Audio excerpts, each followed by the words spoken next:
Hello बच्चों, last में हमें वेरिएबल के बारे में डिस्कशन किया था। अब उसके बाद वाला टॉपिक है if statement. You must be familiar with the conditional statement if. Okay, जो हमें कहीं भी कंडीशन अप्लाई करनी है वहाँ पे हम इफ़ स्टेटमेंट का यूज़ करेंगे। The conditional statement if is use to change the flow of the program. कई बार हमें प्रोग्राम का फ्लो चेंज करना है, तब भी हम कंडीशनल स्टेटमेंट का यूज़ करेंगे। The if statement evaluated an expression to validate specific condition. If the condition is true, then the program enter if block and execute the statement inside it. इसका मतलब हमें ऐसा बताया गया है कि अगर मैंने if स्टेटमेंट का यूज़ किया तो मैंने जो एक्सप्रेशन लिया है, अगर मैंने जो कंडीशन ली है वो अगर मेरी ट्रू हुई तो वो ब्लॉक में जाके वो एग्जीक्यूट करेगा। Okay, in our example we have used the if statement to check whether the variable x is having null value or not। अभी हमने आगे जो एग्जाम्पल देखा है इसमें x का मतलब क्या है, तो वो चेक करेगा कि हमने x में जो वैल्यू ली है वो नल है या नहीं है। If the value x is having null value, then the statement inside the A block will be execute. अगर हमारी x की वैल्यू जो नल हुई तो वो क्या करेगा, इफ ब्लॉक में वो हमारा स्टेटमेंट एग्जीक्यूट करेगा। अब उसके बाद है डॉक्यूमेंट ऑब्जेक्ट मॉडल। हमने आगे अभी हम जावा का जो प्रोग्राम लिखेंगे उसमें document dot JSA dot name dot value वो क्या है, तो वो है document object model.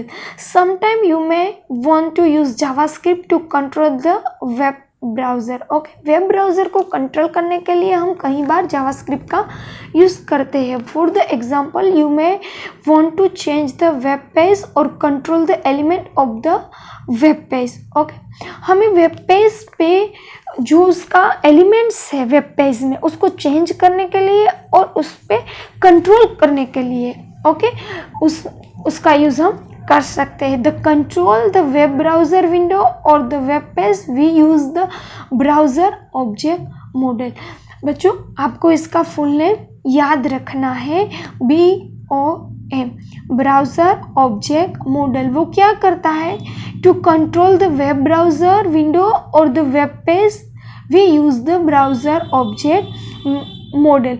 हमारा जो वेब ब्राउज़र है और उसमें जो वेब ब्राउज़र का विंडो है उसके अंदर जो वेब पेज है उसको कंट्रोल करने के लिए BOM यानी कि ब्राउज़र ऑब्जेक्ट मॉडल का हम यूज़ करेंगे। All the browser are split into different part और object that can be access using JavaScript. जो हमारे पास अलग अलग ब्राउज़र है वो ऑब्जेक्ट को पार्ट में ऐसे पार्ट में डिवाइड करेगा और उसका यूज़ करेगा। This part are now as the browser model. जो हमने ब्राउज़र ऑब्जेक्ट में जो पार्ट्स, वो डिफरेंट ऑब्जेक्ट के जो पार्ट्स हमने किए थे वो पार्ट्स को हम ब्राउज़र ऑब्जेक्ट मॉडल बोलेंगे। On the top of this browser hierarchicals in the window object as show in the figure. हमने इसका सारा का सारा डायग्राम यहाँ पे दिखाई दिया है। देखो, ये विंडो है, उसके अंदर फ्रेम, पेरेंट, सेल्फ, ये सारा का सारा ब्राउज़र ऑब्जेक्ट मॉडल का चार्ट है। ओके, वो इस तरह से वर्क करेगा। हमें तो ये विंडो, डॉक्यूमेंट्स, फॉर्म के अंदर ये सारे के सारे बटन ही यूज़ करने हैं जो हमने फर्स्ट चैप्टर में कंप्लीट किए थे। Okay, in represent the hierarchy of the entire browser along with the toolbar, menu bar, status bar, web page and many more। यानी कि जो અહીં जो टूल बार है, मेनू बार है, स्टेटस बार है और वेब पेज, कई सारे एलिमेंट्स जो है वो हमने यहाँ पे लिए गए हैं। We can use the properties and the method of the object in the browser object model to change the window or elements display in the browser। वो browser object model विंडो के एलिमेंट्स को display करने के लिए और change करने के उसकी प्रॉपर्टी से या उसकी मेथड और ऑब्जेक्ट से उसके लिए यूज होगा। We do not have to create an object in a browser object model, they are create automatically when the browser open the web page. जब भी हम ब्राउज़र में अपना वेब पेज ओपन करेंगे तो ब्राउज़र ऑब्जेक्ट मॉडल ऑटोमेटिकली वो create हो जाएगा, वो हमें स्टार्ट करना नहीं पड़ेगा। The top level object in the browser object model is window object. आपको बच्चों ये याद रखना है कि जो टॉप लाइन है, जो टॉप है वो क्या है, तो कि window object. Window object represent the browser window और individual the frame within the window. वो क्या करेगा, तो कि वो रिप्रेजेंट करेगा, तो कि जो अलग अलग विंडो है, वो ब्राउजर में अलग अलग विंडो है, वो उसको रिप्रेजेंटेड करेगा। If it is created automatically by the browser, वो भी ब्राउजर में ऑटोमेटिकली क्रिएट होगा। The browser object is the global object as it contain all the other object of the browser object model within it. For the example, window object contain the document object. We use the method and properties of the windows. Okay. Object to control the web browser window, while the method and property of the document object are used to control the web browser. क्या हमें बताया गया है कि अगर मैंने documents में जो मेथड या प्रॉपर्टीज कुछ भी जो डॉक्यूमेंट ऑब्जेक्ट में ली गई है और वो जो मैंने वेब ब्राउज़र में डिस्प्ले की गई है उसकी प्रॉपर्टीज पे वो कंट्रोल करेगा। ओके, उसका यूज़ वेब पेज पे डॉक्यूमेंट्स के जो वेब पेज है उसकी प्रॉपर्टी को कंट्रोल करने के लिए यूज़ होगा। The document object is the most important object in the browser object model। तो याद रखना है ब्राउजर ऑब्जेक्ट मॉडल का इम्पोर्टेंट पार्ट क्या है, तो कि वो है document object. It is use to represent the web page display in the browser. वो वेब पेज को रिप्रेजेंट करेगा और उसको डिस्प्ले करेगा। All the elements of the web page like form, image, links and other are contained with the document object। वो सारे के सारे एलिमेंट वेब पेज को या फॉर्म होगा, इमेज होगी, लिंक होगी, ओके, वो सारे के सारे घटकों को वो डॉक्यूमेंट ऑब्जेक्ट के अंदर वो इंक्लूड करेगा। For the example, the form object which is used by JavaScript to represent form created using the form elements is within the document object। एक एग्जांपल दिया गया है, अगर मुझे जावास्क्रिप्ट में फॉर्म क्रिएट करना हो तो मैंने ये टैग लिया, ए एलिमेंट्स फॉर्म एलिमेंट्स लिया। Just as the document object contain a form object, similar the form object contain element object। The element object is used to reference each elements in a form। The element object can be radio, text, checkbox और any other object। वो elements form में हमें लिए हैं, वो इसको वो क्या करेगा, ओके, तो उसको वो रिप्रेजेंट करेगा। तो वो एलिमेंट में हम क्या ले सकते हैं, तो कि वो टेक्स्ट बॉक्स होगा, रेडियो बटन होगा, चेक बॉक्स होगा, एनी अदर ऑब्जेक्ट हम फॉर्म में लेके उसका वो यूज करेगा। ओके, अब दी गई है focus method. In the script we have also use the method name focus. हमने आगे जो वो एलिमेंट्स का जो कोष्टक देखा था, टेबल देखा था, उसमें फोकस मेथड थी, फोकस एलिमेंट था। ओके, उसका यूज हम कहाँ पे करेंगे? It is use to apply focus on a particular element of the form.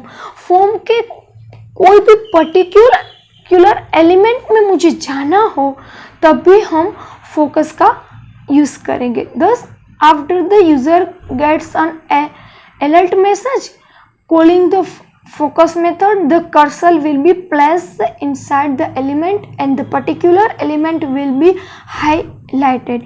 इसका मतलब क्या होगा, अगर मुझे फोकस मेथड मैंने यूज की है, ओके, अगर मैंने वहां वो एलिमेंट पे उसके कर्सर में वहां ले गई तो वो क्या करेगा, हमें जहां पे पर्टिकुलर पॉइंट पे जाना है वो उसको वहां पे चला जाएगा और उसको वो हाईलाइट करेगा। The name element will be focused, okay, उसको हम क्या बोलेंगे, फोकस मेथड। देखो यहाँ पे एक एग्जांपल दिया गया है, आगे भी इसके बारे में हमने डिस्कशन किया था। मैंने नेम लिया, अगर मैंने यहाँ पे क्लिक करके नेम लिख दिया और सबमिट कर दिया तो मुझे कोई अलर्ट नहीं आएगा, कोई मैसेज नहीं आएगा, ओके। लेकिन मैंने ये बॉक्स ऐसे एम्प्टी छोड़ दिया और मैं सबमिट पे क्लिक करती हूँ तो हमारा फोकस यहाँ पे चला जाएगा, यानी कि यहाँ पे हमने वो अलर्ट करेगा कि ये जो टेक्स्ट है वो आप ऐसे एम्प्टी छोड़ सकते हैं नहीं, ओके। देखो इस तरह का इसका आउटपुट होगा, वो आपको अलर्ट करेगा कि प्लीज एंटर द नेम। पहले आप वो नेम को फिल करिए, उसके बाद भी आप उसको सबमिट करिए, ओके। उसी हिसाब से दूसरा वाला प्रोग्राम भी जावास्क्रिप्ट का आपको दिया गया है। मैं एक प्रोग्राम आपको कैसे जावास्क्रिप्ट में यूज करना है वो मैं आपको लाइव कंपोजर में सिखाऊंगी, कैसे हम जावास्क्रिप्ट का कोड लिखेंगे, ओके। ये दूसरा वाला प्रोग्राम भी इसी तरह का है। पहले में हमने एक ही वेरिएबल लिया था x वाला, इसमें 2 लेके आपको समझाया गया है। लेकिन इस प्रोग्राम में हमें क्या नया सीखना है, देखो JavaScript for validating name and pin code. हमें आगे जो प्रोग्राम देखा था वो एक ही था, यानी कि एक ही बॉक्स का था, नेम का, ओके। इस बार 2 बटन यानी कि 2 पार्ट लिए हैं, नेम और पिन कोड के 2 टेक्स्ट लिए हैं, 2 टेक्स्ट, ओके। लेकिन इस प्रोग्राम में हमें एक चीज नहीं दिखाई दी गई है, इज नन। वो उसके बारे में मैं आपको सिखाती हूँ। वो क्या है, वो is NaN method, okay. To work with in numeric value JavaScript use built in function, okay. अगर मुझे कुछ भी न्यूमेरिकल डेटा यानी कि कुछ काउंटिंग वाले डेटा एंटर करना हो, ओके, तो इसमें इनबिल्ट फंक्शन आता है। One of the most commonly used numerical function is a NaN, तो उसके लिए हम नन का यूज करेंगे, ओके। आपको याद रखना है नन मेथड का यूज, हम विधेय का यूज कहाँ पे करेंगे, तो कि न्यूमेरिकल फंक्शन के लिए, ओके। अब उसका नाम भी आपको याद रखना है, नोट अ नंबर, ओके।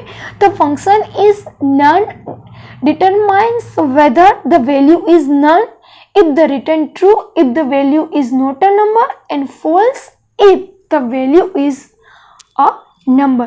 तो वो नन फंक्शन हमें क्या रिटर्न करेगा, तो कि वो है ट्रू और फॉल्स। तो कहाँ पे ट्रू रिटर्न करेगा और कहाँ पे वो फॉल्स रिटर्न करेगा, आपको याद रखना है। अगर मेरे पास जो वैल्यू है वो नंबर नहीं है, यानी कि नोट अ नंबर, मेरे पास जो भी वैल्यू मैंने डाली है वो नंबर नहीं है, तो वो मुझे रिटर्न करेगा ट्रू, अदरवाइज फॉल्स। बच्चों नीचे एग्जाम्पल दिए गए हैं, वो भी आपको याद रखना है क्योंकि इसके एमसीक्यू भी आपके बुक्स में दिए गए हैं, ओके। इस फंक्शन में इसका यूज, उसका फुल नेम, कहाँ हम ट्रू यूज करेंगे, कहाँ हम फॉल्स यूज करेंगे। देखो यहाँ पे एग्जाम्पल इस तरह से दिया गया है कि इज नन, इसमें मैंने डाला 1 2 3, तो वो मुझे क्या रिटर्न करेगा, तो के फॉल्स। क्यों, क्योंकि अभी हमने देखा तो false if the value is a number. जब भी हम वैल्यू में नंबर एंटर करेंगे तो वो हमें क्या रिटर्न करेगा, तो के फॉल्स, ओके। अब है मैंने यहाँ पे हेलो रिटर्न, हेलो वैल्यू डाली है, तो वो हमें क्या रिटर्न करेगा, तो के ट्रू, ओके। देखो यहाँ हमने क्या बोला था कि अगर मैं कोई भी वैल्यू में नंबर न डालूं, नोट अ नंबर, मैं नंबर नहीं डालती तो वो हमें क्या रिटर्न करेगा, बातों के ट्रू। आपको इतना ही याद रखना है कि अगर आप वैल्यू के हिसाब से नंबर डालते हैं तो वो हमें फॉल्स रिटर्न करेगा, अगर मैं नंबर की जगह कोई स्ट्रिंग डालती हूँ तो वो हमें ट्रू रिटर्न करेगा। क्लियर?